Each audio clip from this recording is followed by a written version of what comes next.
Salut les crypto lovers, c'est Wiltemer, il est 20h04 et c'est l'heure du petit journal du crypto. Alors le trade de ce soir, c'est une transaction Ethereum pour 2,63 millions de dollars. Uber, Brave, BKKT s'associent avec Digital Galaxy. Alors le titre des news, la news du jour.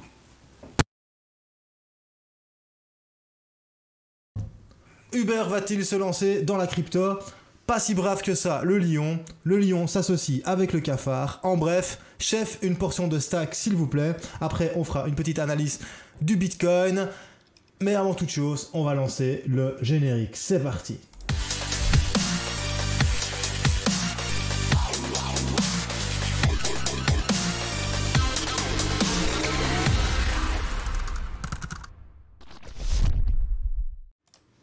Voilà, allez, comme d'habitude depuis 3 ans maintenant, on va dire bonjour à toutes les personnes qui se trouvent sur le chat. On va regarder ici, on va faire user list.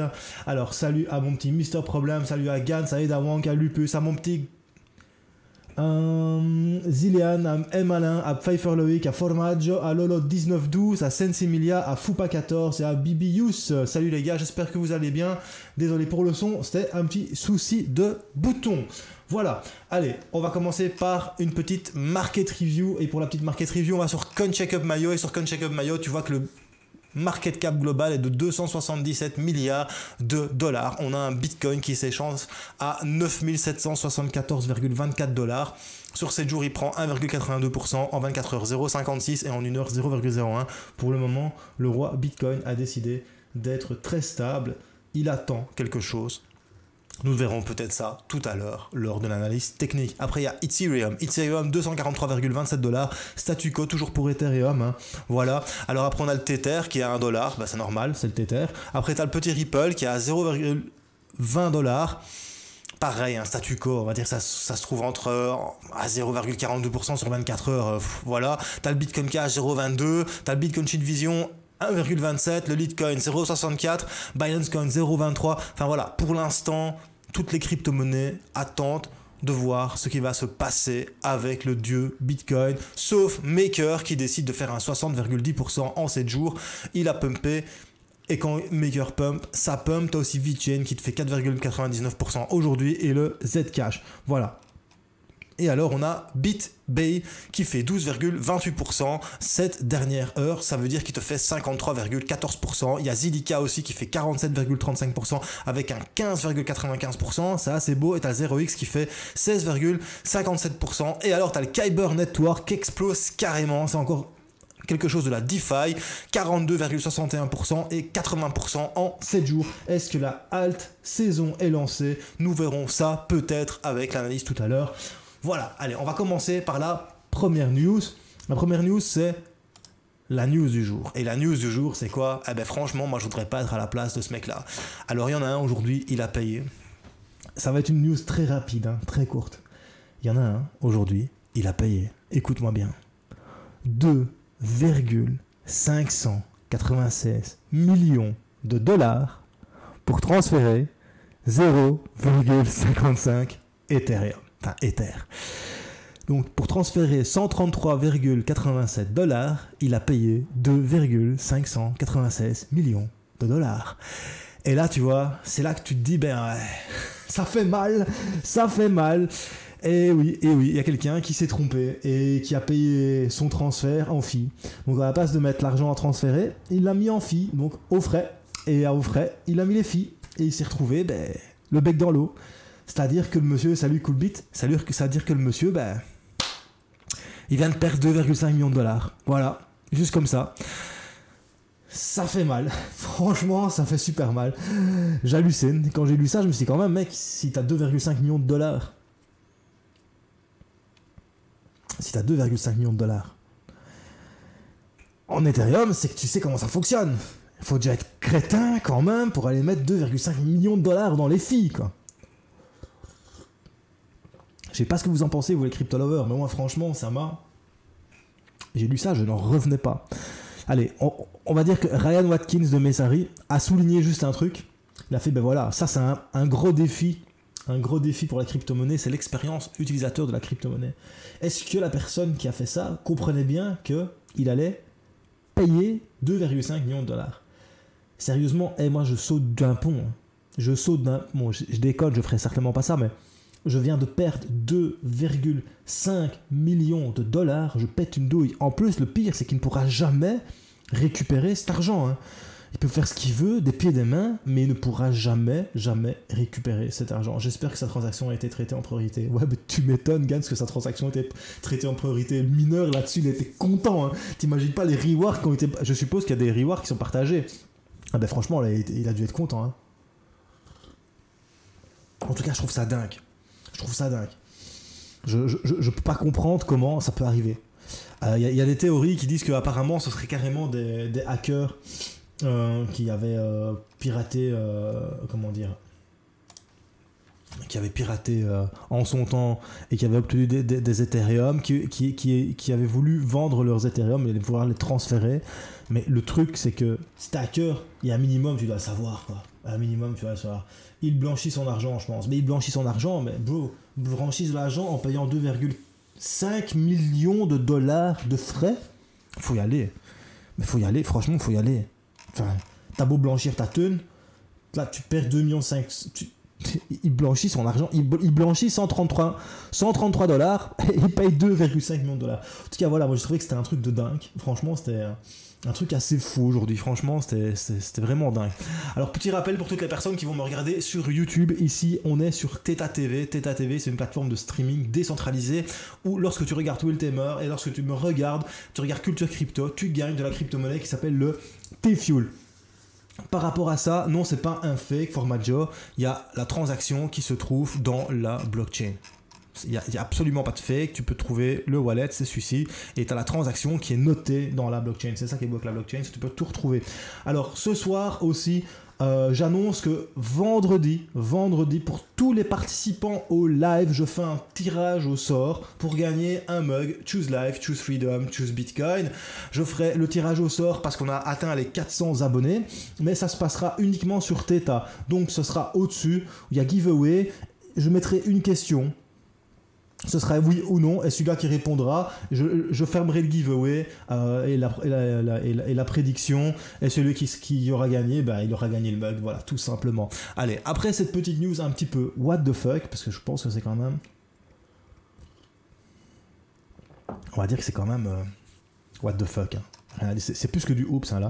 On va passer à une autre news, et l'autre news c'est Uber va-t-il se lancer dans la crypto? C'est une question qu'on est en droit de se poser. Uber est sur le point de lancer une application qui s'appelle Uber Cash en collaboration avec la société fintech Flutterware, pas Tupperware, hein, mais Flutterware. C'est une société sud-américaine qui est basée à San Francisco. Et alors, en fait, ils veulent ils veulent créer un portefeuille numérique pour les pays africains. Il faut savoir que Uber a quand même fait un partenariat avec MoneyGram, mais pour cette partie de Uber Cash, ils veulent travailler avec Flutterwave. Flutterwave, c'est quand même une start-up sud-africaine de fintech qui est située à San Francisco, comme je viens de te dire. Elle a quand même levé 35 millions de dollars. Le nouveau partenariat entre Uber et la société fondée en Afrique permettra aux chauffeurs de taxi de recharger leur portefeuille Uber via ces entreprises, via Uber Cash. On ne parle pas de crypto-monnaie. Hein, je vais carrément être direct. On ne parle pas de crypto-monnaie Uber, mais par contre, on parle d'une application de monnaie numérique Uber Cash. Voilà. Qui va travailler avec Flutterwave, qui est une société fintech. Alors, quid est-ce que Uber travaillerait sur une application et sur une crypto-monnaie pour les pays africains? Pourquoi les pays africains? Parce que les pays africains sont généralement des pays qui sont débancarisés. Chez nous, la majorité des gens ont un compte en banque. D'ailleurs, j'ai voulu acheter des bitcoins. C'est la croix et la bannière maintenant pour acheter des bitcoins, même en Belgique. J'ai voulu acheter des cryptos hier avec mon compte en banque. Je n'ai pas su. Mon virement a été refusé. Conclusion, il faut que j'aille voir mon banquier.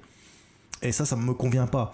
Et en Afrique, c'est tout le contraire. En Afrique, c'est pas comme nous, on est contrôlé, surveillé et pisté avec notre compte en banque et qu'on n'a pas le droit de faire ce qu'on veut avec notre argent. Eux, ils sont carrément débancarisés. Donc, ils sont en dehors du circuit bancaire. Conclusion, pour Uber, pour moi, c'est quelque chose de très, très, très, très, très, très, très important. pour les pays d'Afrique. Voilà. Alors, portefeuille dans ton Tupperware, ouais, exactement. Ça c'est un bon portefeuille. Nord-américain de San Francisco, ouais. Alors, j'ai une question. Est-ce qu'on peut faire tourner les deux PGN Edge Guardian sur le même machine? Ça, faut demander à quelqu'un qui s'y connaît. Alors, Pfeiffer Loïc, le FMI a annoncé le grand recette monétaire. Je suis tellement bulle que je crois que l'on va passer à la crypto. Ce serait vraiment bien, Mais si on passe à la crypto d'État, je pense que nos cryptos à nous, elles vont être bloquées. Et d'ailleurs, quand je vois que je ne sais même pas déposer d'argent sur Bitfinex, parce que je voulais relancer un compte pour refaire du trading communautaire sur Bitfinex, je voulais mettre 100 balles pour faire du trading, pour donner cours en live, pour faire du trading communautaire. Et je ne sais même pas déposer 100 € sur le compte de Bitfinex. C'est abusé. Mais si tu ouvres ton wallet sur un autre PC, il va bloquer un temps. En tout cas, c'est abusé. C'est vraiment abusé. Voilà. En tout cas, ça, c'est pour la petite news de Uber. Moi, personnellement, je trouve ça plutôt sympa. Si Uber se lance dans la crypto-monnaie, Uber, c'est quand même une grosse société. C'est pas ce que vous en pensez, vous, les crypto-lovers. Mais franchement, je trouve ça plutôt sympa. Et c'est encore une bonne news pour la crypto-monnaie. Encore une fois, si Uber le fait, pour moi, ça ne peut être que bénéfique. Encore une fois, c'est mon avis. N'oublie pas, moi, je suis pas analyste technique, je suis pas conseiller financier, c'est pas mon travail. Moi, je parle que de news, tout simplement. Ça va chier avec ton banquier. Oh oui, ça va chier avec mon banquier. Hein. S'il veut me garder chez lui, il va falloir qu'il trouve une solution. Ça, c'est clair.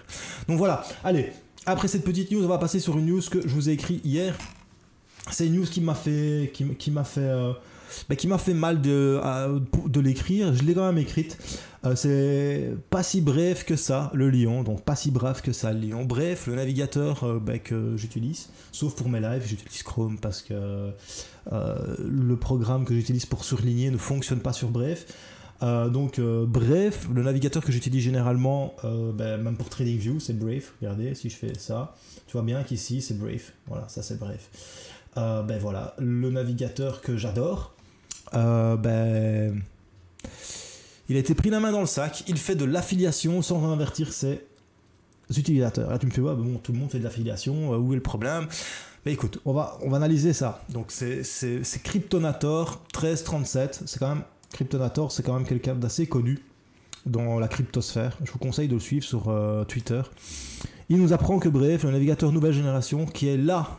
Moi, ce qui me fait mal, c'est que ce navigateur nouvelle génération est là pour protéger la vie privée de ses utilisateurs en bloquant les trackers, les systèmes de phishing et autres. Il fait de l'affiliation sur des sites de crypto-monnaie. Pour ce faire, il utilise un code ajouté à l'URL, lui permettant de générer des revenus de manière passive sur des achats effectués par ses utilisateurs sur différents sites web. Alors, une fois que ce petit tweet a été publié, le PDG et cofondateur de Brave, M. Brendan Eich, a partagé son avis sur la question. Il reconnaît qu'ils ont commis une erreur. C'est déjà ça. En attendant, ça c'est moi qui ai écrit, en attendant, pour un browser qui est là pour sauvegarder nos données personnelles et rendre l'Internet équitable niveau rémunération via le token BAT, cela n'est pas perçu d'un bon oeil par la communauté. Maintenant, il a fait son mea culpa, c'est déjà ça. Et faute avouée, faute à moitié pardonnée, je sais pas ce que vous en pensez, dites-moi un petit peu les gars. Dans le chat, faites-moi plaisir, dites-moi un peu ce que vous en pensez de tout ça. Et là, c'est plus ce que moi j'en pense, et il faut être honnête, hein. Personnellement, je n'ai été surpris qu'à moitié par cette annonce de Cryptonator 1337. Cette polémique qui a été lancée autour de ce tweet est un peu hypocrite, ça c'est ce que moi je pense, dans le sens où tous, ou la plupart des acteurs faisant soit des news sous forme d'articles, de vidéos sur YouTube ou autres, pratiquent l'affiliation. Franchement, trouve-moi un YouTuber qui fait pas d'affiliation. J'en fais que très peu, mais j'en ai quand même fait. Cependant, il est quand même malvenu de la part de Brave Browser de pratiquer ce genre de modèle, sachant que leur projet est justement de changer le mode de rémunération avec une équité établie entre l'annonceur, l'éditeur et l'utilisateur, comme vous pouvez le constater sur l'image ci-dessous. Utilisateur, annonceur, éditeur. Et c'est un triangle vertueux. Voilà, je trouve que c'est malvenu. Maintenant, je trouve que c'est hypocrite de faire genre, ouais, ils font de l'affiliation, mais tout le monde fait de l'affiliation. Il y a un moment, il faut ouvrir les yeux. C'est comme ça que ça se passe. Et il y en a, ils font que des vidéos. Salut, Rensu Holder. Il y en a, ils ne font que ça. Il Il y en a, ils font des vidéos juste pour l'affiliation et gagner de l'argent. Ils s'en foutent même limite de la crypto-monnaie, ils font que ça. Donc voilà, et même moi, et je le dis même ici, hein, même nous, à Culture Crypto, nous le pratiquons. Bien évidemment que quand tu cliques sur Brave ici, ça te renvoie sur mon lien d'affiliation. Bref, c'est logique, c'est logique, c'est logique. Alors, j'ai pas compris. De l'affiliation avec nos comptes. Ouais, en fait, quand tu vas sur le site et que tu recherches par le navigateur et que tu recherches des trucs genre Amazon et tout ça, eux, ils récupèrent de la thune, tout simplement. C'est sur la page d'accueil de Brave. C'est rien de dramatique. S'ils peuvent se rémunérer un peu comme ça, c'est acceptable. Je suis d'accord avec toi, FOPA 14, c'est acceptable, mais je pense qu'ils auraient dû prévenir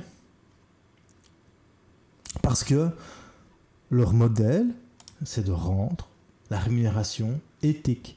C'est-à-dire que on devrait percevoir une partie en tant qu'utilisateur.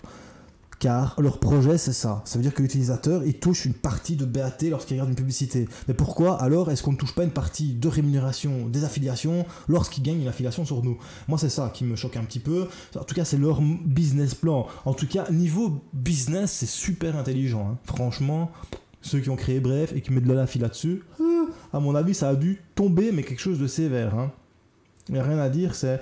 Alors, ils placent leur lien d'affiliation automatiquement. Voilà, c'est exactement. Alors, salut mon petit Liane. Mais voilà, je pense que...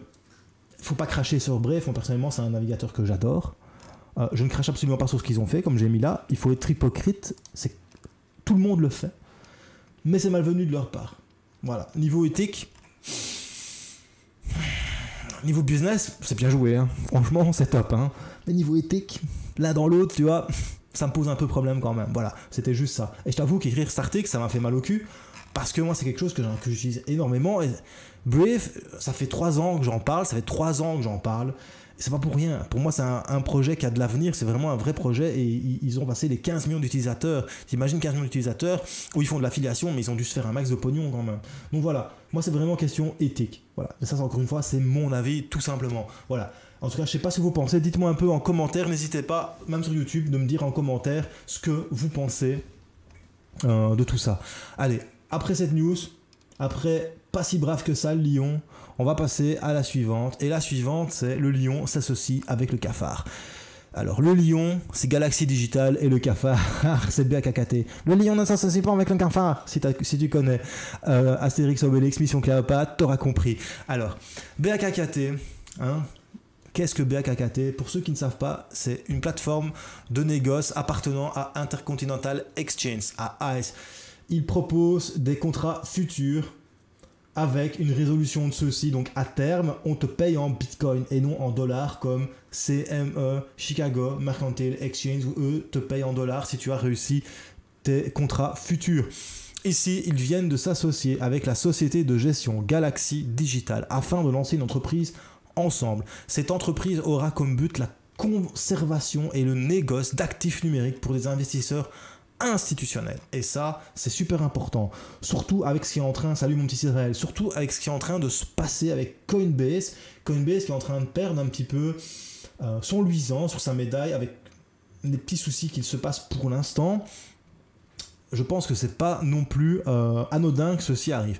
Alors ce partenariat offre des moyens sûrs et efficaces d'acheter, de vendre et de stocker du Bitcoin pour les gestionnaires d'actifs et les investisseurs institutionnels recherchant une exposition aux actifs numériques. Entre les lignes, parce que bon, quand je lis ça, c'est vrai que je me dis que j'ai peut-être... Ah, j'ai oublié de mettre un point. J'ai peut-être exagéré. Donc, entre les lignes, c'est les personnes qui ont des fonds, des hedge funds, des fonds d'investissement, recherchent à acheter des crypto-actifs, dont le Bitcoin. Alors, à deux, c'est mieux. Galaxy Digital Trading, GDH, c'est une filiale de Galaxy Digital. Lui, que va-t-il faire dans cette association? Il va fournir un accès au marché et des capacités de négociation. Donc ça veut dire que ça va être la plateforme par laquelle tu vas pouvoir rentrer dans le marché, en tout cas les institutionnels. Tandis que BAKKT Warehouse sera le dépositaire qualifié du Bitcoin. C'est réglementé par le département des services financiers de l'État de New York et protéger les actifs numériques pour ses clients. Et ça, c'est quand même plutôt sympa. Donc tu auras BAKKT qui va être le custody, qui va être la personne qui va garder les crypto-monnaies de manière réglementée. C'est super important pour les institutionnels de travailler de manière réglementée. Notre marché des crypto-monnaies, des crypto-actifs est non réglementé. Les institutionnels ne peuvent pas se permettre de travailler dans des marchés non réglementés. Donc BAKKT, lui, il est réglementé. Donc lui, il va garder les bitcoins et les crypto-actifs pendant que Galaxy Digital Trading, à côté, lui, va permettre l'entrée dans le marché. Pardon. Il va permettre l'entrée dans le marché aux institutionnels. Et ça, c'est plutôt sympa. Alors, les institutions de plus en plus intéressées par un bitcoin physique. Qu'est-ce que j'entends par un bitcoin physique? Un bitcoin physique, c'est quand toi, tu achètes un bitcoin. C'est pas un bitcoin papier comme le CME futur. Un futur, c'est un contrat qui copie le cours du bitcoin. Il n'est pas tangible. C'est pas un bitcoin qui a été miné. C'est un contrat qui copie le cours du bitcoin. Ça, c'est ce que fait CME. C'est pour ça qu'on dit que BAKKT, il livre les contrats en crypto-monnaie physique, en bitcoin physique. Ça veut dire que lorsque on arrive à l'échéance du contrat, BAKKT te paye en bitcoin réel et non en bitcoin papier ou en dollars comme CME. Donc voilà. Mais pourquoi? Alors les institutions sont-elles de plus en plus intéressées par les bitcoins physiques? Pour répondre, selon Tim Placas, directeur des ventes chez Galaxy Digital, ceci est pour répondre à une demande croissante de la part des gestionnaires d'actifs traditionnels voulant accéder au bitcoin physique. Détenir du bitcoin de manière physique serait plus avantageux pour les institutions que les contrats à terme, dérivés et autres. Conclusion, est-ce que ceci pourrait intervenir ou faire un petit FOMO sur le prix du Bitcoin? Personnellement, comme je mets ici, normalement ça serait dû se mettre là, comme je mets aucune idée. Ce qui est certain par contre, c'est que cela va créer une pression à l'achat sur les bitcoins physiques, ayant comme répartition dans le futur une raréfaction de ce dernier et de créer de facto une hausse de prix à long terme. C'est des institutionnels. BAKKT, pour payer les contrats à terme qu'il va proposer aux institutionnels, il va devoir les payer en bitcoin. Ces bitcoins-là, il va soit les acheter OTC, over the count, ou alors il va les acheter sur les marchés. S'il les achète sur les marchés, ben il va devoir en acheter, il ne va pas en acheter un. Du coup, il risque de faire une pression sur le prix à la hausse. Encore une fois, ceci n'est que spéculation. Voilà, je sais pas ce que vous en pensez. Moi personnellement, je pense que ça peut être vraiment bien avec tout ce qui se passe en réglementation et en régulation pour le moment. Voilà, c'est une bonne nouvelle. Je pense qu'une plateforme comme Galaxy Digital s'associe avec BAKKT pour rendre le Bitcoin tangible, physique. C'est ça qui est important, c'est le Bitcoin physique accessible aux institutionnels. Je sais pas ce que vous en pensez, vous les crypto lovers, mais moi franchement, je trouve que c'est au top. Ça manque de giveaway par ici. Ben, normalement, un giveaway, je l'ai fait, bro. Alors, à tes souhaits, merci. On est vraiment dans la course aux plateformes qui se conformeront le plus vite avec la réglementation, voire les anticiper. Ben voilà, exactement. C'est exactement ce que je voulais dire aussi par rapport à ça. Ça manque de giveaway. Il n'y a pas de giveaway, normalement il doit y en avoir un qui est prévu. Ou alors c'est qu'il y a déjà eu. Il y a des prédictions, il y a 2 prédictions en tout cas qui sont mises. Alors, après cette petite news, on va passer aux news en bref. Les news en bref, il y en a 2. Et en bref, c'est chef, une portion de steak, s'il vous plaît. Alors Binance, la première news, c'est Binance qui va supporter le staking de Zilliqa. Pour l'instant, Zilliqa, il te fait un beau petit tout de moon, hein, comme par hasard. Et comme par hasard, encore une fois, d'Eden Hazard, Binance va supporter le staking de Zilliqa. Je sais pas pourquoi. Ça sent le déni d'initié. Encore une fois, ça n'engage que moi. Après ça, en portion de steak, qu'est-ce qu'on a? On a du Sagnan et puis après on a du bien cuit. Et le bien cuit, c'est quoi? C'est Matic. Matic vient juste d'annoncer aussi qu'il va lancer son proof of stake, donc son staking, le 15 juin. Le staking est devenu la chose à la mode. Conclusion. Ben voilà, tout le monde stake, tout le monde demande au chef une petite portion pour se faire ces petits pourcentages et pour se faire ces petites crypto-monnaies sur le côté en staking.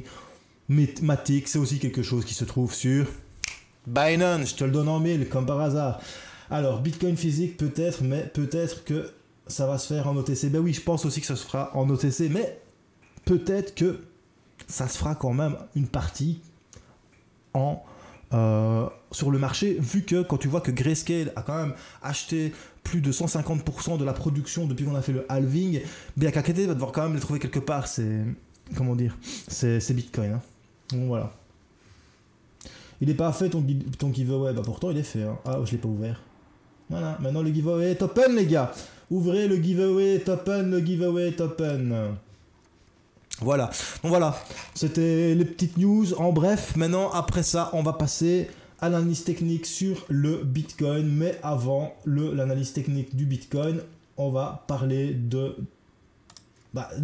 des petits endroits où vous pouvez venir, de la communauté, pour discuter entre vous. N'hésite pas à venir sur le Discord.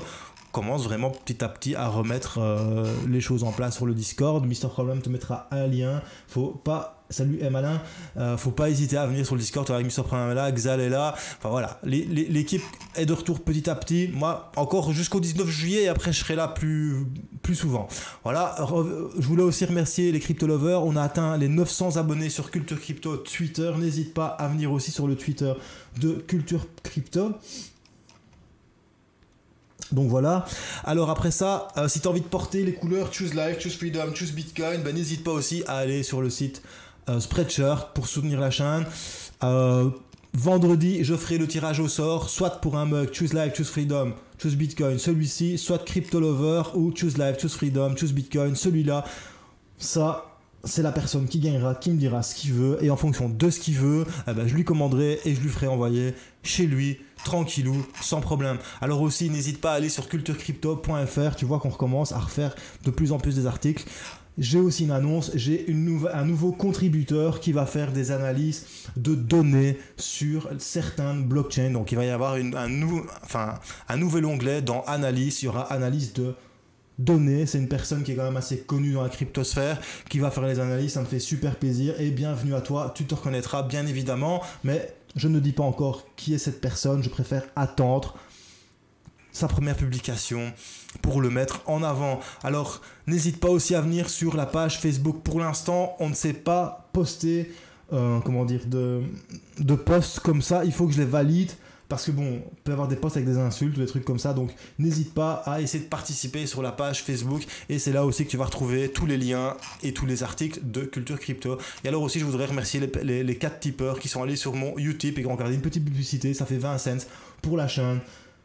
Je m'en bats le steak de 20 cents, mais c'est pour le fait, ça fait plaisir d'avoir des personnes qui te soutiennent lorsque tu travailles. Voilà, après ça, on va aller sur TradingView pour faire une petite analyse technique du Bitcoin. Voilà, on va se connecter. Et mon analyse technique du Bitcoin, elle est assez simple. Tu vas te dire, ouais, mais ouais, elle était n'importe où. Ouais, c'est vrai. Mon analyse technique du Bitcoin, ça fait un petit temps que je vous en parle. On est soit dans un triangle haussier, où on en est sorti ici, tout simplement. Voilà, on peut faire ça, si vous voulez. Voilà. Comme ça. Voilà. Et pour moi, on est vraiment dans ceci. Et on est en train de compresser en pointe, mais vraiment en pointe. Et là, on est à 9813 $. Est-ce qu'on va breaker et aller chercher les 10 500 $ au 161,8% de Fibonacci? Pour moi, c'est la résistance la plus importante. C'est celle-ci. La résistance la plus importante pour moi, c'est les 161 de Fibonacci. Comment est-ce que j'ai pris les 161 de Fibonacci? J'ai pris le retracement de cette montée-ci avec la correction. Et ça me donne le potentiel après cette correction. Le premier potentiel, c'est 100% de retracement. Après, c'est 161. Après, c'est 261. Est-ce qu'on va casser les 161,8 de Fibonacci et venir chercher les 261 à 14 000 $? Avant ça, bien évidemment, il y a d'autres paliers. Avant ça, il y a 11 000. Après les 11 000, il y a 12 000. Après, il y a 13 000. Après, il y a 13 800. Et seulement une fois qu'on aura cassé ça, on passera à la hausse. Mais en tout cas, ce qui se passe pour l'instant, ça fait des jours que je vous en parle. Ça fait des jours que le Bitcoin compresse. On peut mettre des indicateurs si vous voulez. Mais sincèrement, ça ne sert à rien pour moi. C'est pareil sur l'indicateur MACD. Il compresse, mais il compresse de chez Compresse. On peut regarder autre chose, voilà, on va regarder un autre indicateur qui me plaît bien, mon petit stochastique RSI, tu vois bien que le stochastique RSI il est en train de chuter, donc ça compresse et ça chute, tu as une divergence haussière et baissière qui est en train de se faire. Moi j'attends qu'il arrive ici en dessous des 20 quelque part et qu'après il explose d'un coup. Je m'attends vraiment à un gros pump. Si ça passe, si on arrive à casser ces 10 500 $, et ce triangle, personnellement, encore une fois les gars, c'est que mon avis, pour moi ça peut être vraiment sympa. Mais voilà. Est-ce que ça va péter à la hausse? J'en ai aucune idée. Est-ce que ça va péter à la baisse? J'en ai aucune idée. Mais pour moi, ce qui est en train de se passer là, ben, théorie de Down, encore une fois, la théorie de Down, c'est quoi la théorie de Down? Je vous l'ai déjà dit 15 fois, c'est quand on fait des bas de plus en plus hauts et des hauts de plus en plus hauts. Voilà, on fait un canal haussier. Hein, et surtout, on est en train de monter. Et la théorie de Down veut que quand on fait des bas de plus en plus haut et des hauts de plus en plus haut, ben, on casse vers le haut à un moment donné. C'est comme ça que ça se passe. Maintenant, bien évidemment, il n'y a rien qui est écrit. Il n'y a rien qui est écrit en crypto-monnaie. Rien du tout. Allez, 9839 $. Je pense que le Bitcoin a décidé d'essayer de breaker en plein live. Donc on va se mettre en H2. On va regarder ce qui se passe ici. On va voir si ça se passe. Mais voilà, en H2, tu vois bien, ici on te fait un cup. Enfin, on t'a fait un petit cup, le handle. Et voilà, bam, 9859 $. En plein live, on est en train de te faire peut-être, s'il vous plaît, les crypto lovers, ne me faites pas dire ce que j'ai pas dit. Hein. On est peut-être en train de faire un petit cup ici. And handle. Donc la tasse et sa anse. Voilà, la anse, elle est, comme dit Maggie Simpson, le cup et le handle et la anse. Voilà, 9959 $. Est-ce qu'on va réussir à faire ça? Quid? Telle est la question. Alors, un objectif de cup et handle, c'est de la neckline à au-dessus. Et l'objectif viendrait aux 10 500 $, pile poil, aux 10 500 $. Ah non, même pas, qu'est-ce que je raconte? Well, tu racontes des grosses conneries. 10 000 et quelques dollars, ça arriverait jusqu'ici. Donc, voilà, à voir. 9869 $, 72 $. Donc, 9872 $. Est-ce que le Bitcoin est en train de breaker en direct, live? Nous allons voir ça. 9876 $. Voilà, 9877 $, 76 $, 77 $. Voilà, pour l'instant, moi personnellement, c'est mon scénario. Je suis assez bullish. Hein, encore une fois, salut mon petit monsieur TK, j'espère que tu vas aller un moyen d'expliquer en 2 mots le cup and handle. Ben, le cup and handle, en fait, tu vois vraiment que la force vendeuse est en train de diminuer en intensité parce que ça fait un mouvement comme ceci, puis ça se stagne, c'est la force acheteuse qui vient. Ben voilà, on est en train de vivre un break en live, 9975 $. Par contre, il faut que je prenne mon MacBook parce que je suis sur Bitfinex avec un long, il va falloir que je regarde ça. Donc voilà, 9900 $, 9950 $, 9954 $. Donc voilà, on voit ça. Passe en M15 avec le MACD, c'est joli. Ouais, on peut regarder en M15 si tu veux. Voilà, on met indicateur, MACD. C'est plutôt pas mal. On est en train de vivre peut-être quelque chose. Voilà, voilà. Ah, 10 005 $ sur Bitstamp, ben voilà, c'est bon, tu vois. Là, je suis assez content. Mon petit trade est en train de se faire tranquillou. Tranquilloum, prestabitum. D'ailleurs, je vais le lancer ici, hein, parce qu'il y a un moment, je peux pas me permettre de pas voir mon trade. Donc voilà, je mets mon petit Bitfinex en live, désolé. Hop, de toute façon, normalement, vous ne devez pas voir ça. C'est pas sur le même écran. Non, c'est pas sur le même écran, voilà. Hop, papapam. Alors Bitcoin, que fais-tu Bitcoin? Donc en plein live, nous sommes en train de... Alors 9965 $ et... Ah ben voilà, il a peut-être décidé, ben voilà, je suis déjà à 2% sur mon trade. Donc ça va, je fais du margin trade hein, maintenant, j'ai recommencé à faire le margin trade, je vous expliquerai qu'est-ce que le margin trade. Comparativement à l'effet de levier, parce que l'effet de levier, tu joues au casino, le margin trade, tu trades en fonction de ta marge.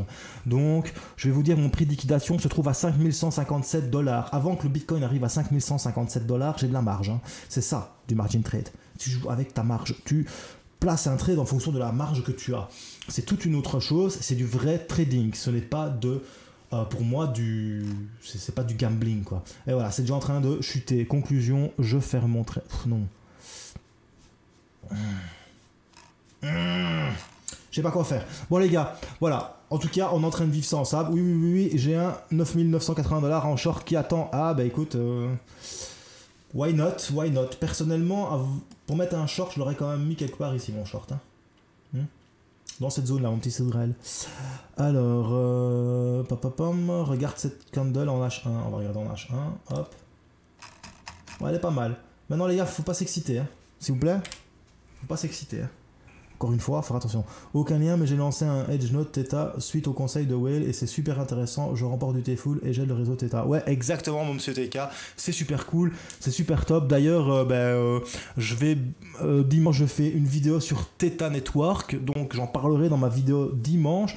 Et je pense que tout simplement, je referai un tuto spécifique pour le Edge Node. Et si tu veux participer avec moi pour le faire, il n'y a aucun problème. Et d'ailleurs, j'aimerais bien faire un Guardian Node. Pour ça, il faut 10 000 Theta. Donc, ce serait cool, monsieur Problème, si on arrivait à se mettre ensemble avec la communauté et qu'on arrivait à gérer un node Theta complet. Ça pourrait être plutôt sympa. Donc voilà, c'était Wiltemer pour le petit journal du crypto. Si t'as bien aimé, tape 1 en commentaire et tape 1 dans le chat. Si t'as pas aimé, c'est pas grave, tape 2, ça arrive. Hein. Maintenant voilà, n'oublie pas, moi je suis un gars comme toi qui kiffe la crypto. Je suis pas analyste financier, je suis pas conseiller financier, je suis pas analyste technique, c'est pas mon travail. Moi je suis directeur de supermarché, je fais juste un petit journal du crypto parce que je suis passionné par ça. J'espère que j'arrive à te faire vivre ma passion et te la transmettre. Merci à toute la communauté pour tout ce que vous m'apportez aussi, hein, c'est super important. Donc voilà, c'était Wiltemer. Si t'as bien aimé, mets un petit pouce bleu. Si t'as pas aimé, mets un petit pouce rouge, hein, c'est pas grave. Et surtout, n'oublie pas, choose life, choose freedom et choose Bitcoin. Peace mes bros.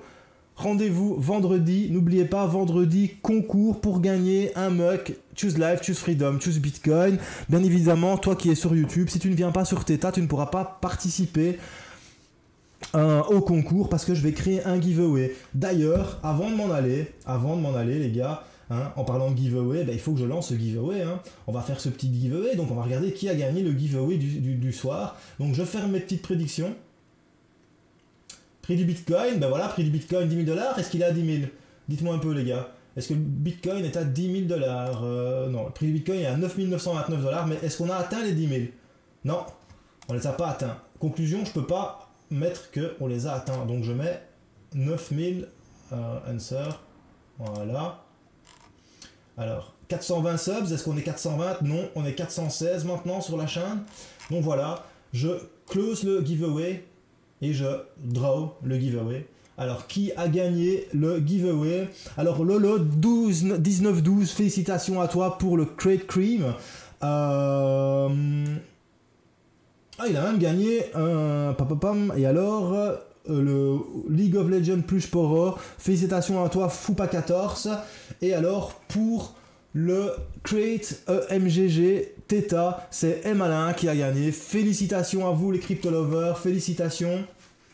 Voilà, et bien en fait c'est comme ça qu'on va faire pour le tirage au sort vendredi pour pouvoir savoir qui a gagné un mug Choose Life, Choose Freedom, Choose Bitcoin que tu peux trouver sur la boutique bien évidemment au prix dérisoire de 15 €. Non, je déconne, voilà, mais c'est le minimum, je prends vraiment le minimum là-dessus. Ah oui, t'es dans tes fuel TK, je te les envoie. Donc voilà, je suis content que vous ayez gagné ça et n'oubliez pas vendredi, petit concours pour gagner un petit mug. Alors pour les personnes qui sont sur Theta, merci, rendez-vous demain peut-être, ah non demain on ne se voit pas, et rendez-vous vendredi pour un live. Peace mes bros, merci d'avoir suivi le petit journal du crypto, je vous rends l'antenne, ciao ciao ciao.